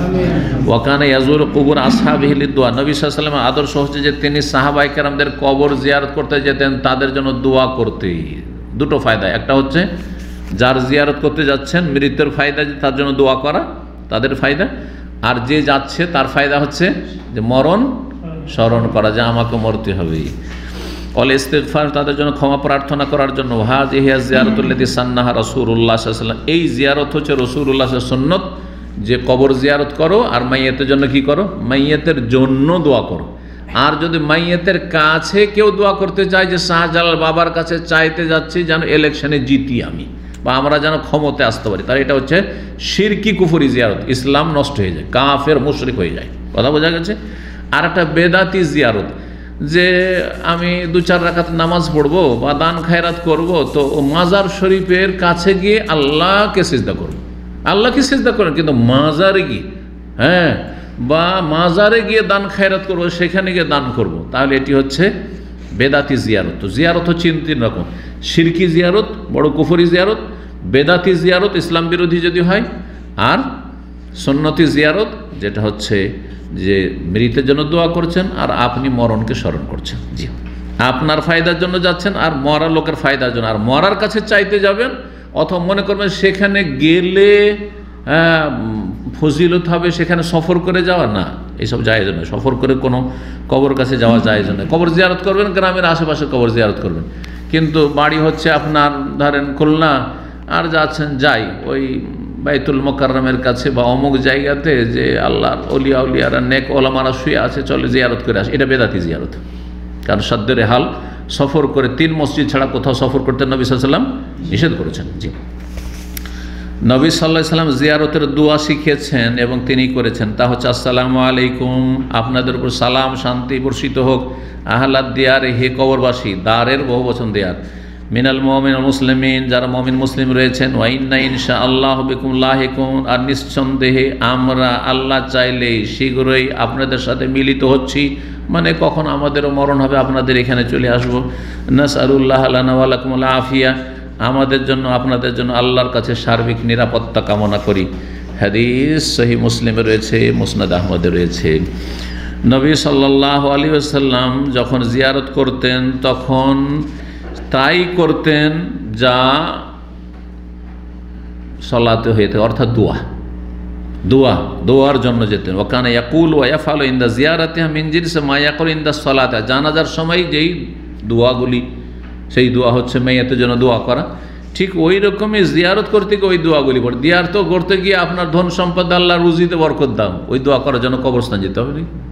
আল্লাহ আমার ছেলেটা অসুস্থ আছে, ভালো করে দাও, হ্যাঁ, আল্লাহ আমি বিদেশ যাচ্ছি, আমার এই সফরকে সফল করো, আল্লাহ আমাকে হজের তৌফিক দাও, এই দোয়া করতে যেতে হবে কবর জিয়ারতে। কবর জিয়ারত করতে গেলে জানাজা সম্পর্কীয় দোয়াগুলি, মানে জানাজাতে যে দোয়াগুলি মাইয়াতের জন্য, ওই রকম দোয়া পড়বেন। তাই বলছেন এই কথা যে নবী সাল্লাল্লাহু আলাইহি ওয়াসাল্লাম বলতেন এবং করতেন জিয়ারতের সময় সেম ওই কাজগুলি, ওই আমলগুলি যেগুলি জানাজার সময় করতেন। জি, জানাজা পড়তে গেলেন, কবরস্থান আছে তো সালাম বললেন, সালাম বলতেন, আবার দোয়া করলেন, দোয়া করলেন। ফাওয়াল কিন্তু মুশরিকেরা এই নবীর আদর্শকে অস্বীকার করেছে। তারা কি করেছে? ইল্লা দুয়ার, মৃত ব্যক্তিকে ডাকা, ইয়া গাউস মাদাদ, ইয়া খাজা মাদাদ, ইয়া শাহজালাল মাদাদ, বাবা গো উদ্ধার করো, বাবা গো ছেলে দাও, বাবা গো রোগ ভালো করো। মুশরিকরা এই শুরু করেছে। অল ইশরাক বে শিরক করা শুরু করেছে। ওয়াসাওয়ালাহুল হাওয়াইজ, আর নিজের দুনিয়ার প্রয়োজন তাদের কাছে চাওয়া শুরু করেছে, মৃতের কাছে। ওয়াল ইস্তিআনা বে, তাদের কাছে সাহায্য কামনা শুরু করেছে। ওয়া তাওয়াজ্জু ইলাইহি, আর সেদিকে ঝুঁকে পড়েছে। অথচ আকসাহা দিয়ে, এটি হচ্ছে নবী সাল্লাল্লাহু আলাইহি ওয়াসাল্লামের আদর্শ বিরোধী কাজ, এটি নবীর আদর্শ নয়। ফাইন্নাহু হুদান বা ফাইন্নাহু হাদিয়ু তাওহীদিন ওয়া ইহসানিল মাইয়্যিত, নবী সাল্লাল্লাহু আলাইহি ওয়াসাল্লাম আদর্শ হচ্ছে তাওহীদের আদর্শ, আল্লাহর একত্বের আদর্শ, আর মৃত ব্যক্তির সাথে সদাচরণ করা, মৃত ব্যক্তির উপকার করা। আপনি জিয়ারতে যাওয়া মানে মৃত ব্যক্তির উপকার করা, তার কাছ থেকে উপকার পাওয়া, যে কিছু পাবো এই নয়, মোটেই না। নবী সাল্লাল্লাহু আলাইহি ওয়াসাল্লাম আরেকটি আদর্শ হচ্ছে যে যার বাড়ির লোক মারা গেছে বা যাদের আত্মীয় স্বজন মারা গেছে আপনজন, তাদের বাড়ির সদস্যদেরকে সান্ত্বনা দেওয়া, তাজিয়ত বলা হয়। ঠিক কী বলা হয় এটাকে? তাজিয়ত, সান্ত্বনামূলক কথা বলেন। আল্লাহ আপনাদেরকে উত্তম ধৈর্য ধারণের তৌফিক দান করেন, আল্লাহ আপনাদের যিনি মারা গেছেন আপনার আব্বা, আল্লাহ তাকে মাফ করেন, এইভাবে। জি হ্যাঁ, নবী সাল্লাল্লাহু আদর্শ হচ্ছে যে মৃতের পরিবারকে সান্ত্বনা দেওয়া। ওয়ালাম ইয়াকুন মিন হাদিহি, নবী সাল্লাল্লাহু আদর্শ এটা নয় যে একত্রিত হবেন মৃতের বাড়িতে আর সেখানে ওয়াকরাউল্লাহুল কোরআন, কোরআন খানি করে বক্সাবেন, না লাইন্দাল কাবরে, কবরের কাছেও না, ওয়ালা গাইরো, আর বাড়িতেও না। এই যে কোরআন খানি বক্সানো, এটি বিদাতি তরিকা, সুন্নতের খেলাফ তরিকা। ওয়াকান মিন হাদিহি, নবী সাল্লাল্লাহু আলাইহি ওয়াসাল্লামের আদর্শ হচ্ছে আন্না আহলাল মাইয়াতি লা ইয়াতাকাল্লাফুনা তা'মালিন নাস, যে মৃতের বাড়িওয়ালারা খাবার দাবার তৈরি করে ভোজ ভাজ খাওয়াবে না, আর যারা জানাজা পড়তে এসছে আত্মীয় স্বজন তাদেরকে তারা পাকশাক করে খাওয়াবে না, এটা নয়। সেদিন তারা শোকে ভেঙে আছে, তারা মর্মাহত হয়ে আছে, তাদের জন্য খাবার তৈরি করবেন গ্রামবাসী, যাদের বাড়িতে কোনো রকমের কষ্ট দুঃখ নেই, তারা খাবার তৈরি করে নিয়ে যাবে। এটি হচ্ছে আদর্শ। জি, বল আমরা বরং নির্দেশ দিয়েছেন আইয়াসনা নাসুল্লাহ তামান, গ্রামবাসী যাতে করে তাদের জন্য খাবার দাবার তৈরি করে নিয়ে যায়। এই হাদিস মুসনাদ আহমদে, আবু দাউদে, তিরমিজিতে রয়েছে, ইবনে মাজাহ রয়েছে। হাদিস হচ্ছে হাসান, আল্লামা আলবানী হাসান বলেছেন। নবী সাল্লাল্লাহু আলাইহি ওয়াসাল্লামের আদর্শ হচ্ছে তারকো নাইল মাইয়িত, মানুষ মারা গেলে মাইকে ঘোষণা করে বেড়া, গ্রামে গ্রামে অথবা রাস্তা রাস্তায়, হাটে বাজারে। আমাদের দেশে রিক্সাতে একটা মাইক লাগিয়ে দেয়, আর শোক সংবাদ, বিশেষ সংবাদ, হ্যাঁ, আল্লাহ অমুক সাহেব মারা গেছেন, এতটার সময় মারা গেছেন, এতটার সময় তার জানাজা হবে, অমুক জায়গায় তার জানাজা হবে। এইসব জায়েজ নয়, হারাম এগুলো। এগুলি হচ্ছে জাহিলিয়াতের আচরণ। বাল কানা ইউনহা আনহু, এতে থেকে নিষেধ করা হয়েছে। তাহলে কী করবেন? খবর দেবেন। বিভিন্ন আজকাল সোশ্যাল মিডিয়াতে, হোয়াটসঅ্যাপ গ্রুপে খবর দিয়ে দিলেন যে অমুক মারা গেছে, তারপরে ফেসবুকে খবর দিয়ে দিলেন, অসুবিধা নেই, জায়েজ আছে। কিন্তু মাইকিং করা এগুলোই জায়েজ নয়, বা উঁচা জায়গায় দাঁড়িয়ে, হ্যাঁ, তারপর রোদন করে, বয়ান করে, কান্না করে, এগুলি জায়েজ নয়। ওয়াকুল, নবী সাল্লাল্লাহু আলাইহি ওয়াসাল্লাম বলেছেন, হুয়া মিন আমালে আহলিল জাহিলিয়া, এটি হচ্ছে কাফের জাহিলি যুগের লোকদের কর্মকাণ্ড। এই হাদিস রয়েছে মুসনাদ আহমদ, তিরমিজিতে। সুতরাং এগুলি থেকে বেঁচে থাকবেন। হাদিস আল্লামা আলবানী এবং হাফিজ ইবনে হাজার হাসান বলেছেন। এখানে আজকের আলোচনা শেষ হলো। রব্বুল আলমিনের কাছে দোয়া করি, আল্লাহ রব্বুল আলমিন আমাদেরকে যতদিন রাখবেন সুস্থতার সাথে রাখেন, ঈমানের সাথে রাখেন, আর যখন নেবেন আল্লাহর ঈমানের উপর যেন নেন, কালেমা তাইয়্যিবার উপর যেন নেন, তাওহীদের উপর আমাদের মরণ হয়, নেকির কাজ, ভালো কাজের উপর যেন মরণ হয়, গুনার কাজ থেকে আল্লাহ বাঁচিয়ে রাখেন। আল্লাহ রাব্বুল আলামিন আমাদেরকে জাহান্নামের আযাব থেকে, কবর আযাব থেকে রক্ষা করেন, জান্নাতুল ফিরদৌস দান করেন। আপনাদের রুজিতে, আমাদের রুজিতে আল্লাহ যেন বরকত দান করেন। সাল্লাল্লাহু আলাইহি ওয়া সাল্লাম নবিয়ানা মুহাম্মদ ওয়া আলা আলিহি ওয়া সাহবিহি আজমাইন।